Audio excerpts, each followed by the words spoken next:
से रुकते हैं कि क्या मसला है, क्या मामला है। ये भुट्टो औज़ुबिल्लाहि मिनश शैतानिर रजीम, बिस्मिल्लाहिर्रहमानिर्रहीम। साबिर भाई बहुत बहुत शुक्रिया, मेहरबानी, आपने मुझे दावत दी, हम यहाँ आए आपके पास।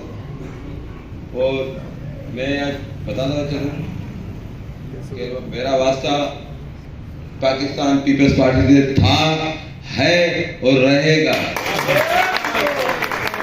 मेरा इस्लामी किबला मेरा खाना काबा है, तो मेरा सियासी किबला मेरा गड़ी खुदा बख्श है।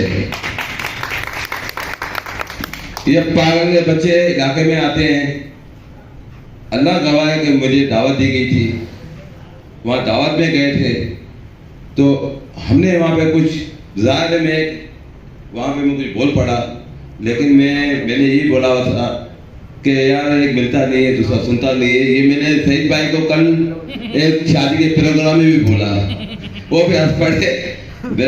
मेरा जीना मरना पीपल्स पार्टी के साथ है। फरहान मेरा पड़ोसी नहीं, मेरा छोटा भाई है।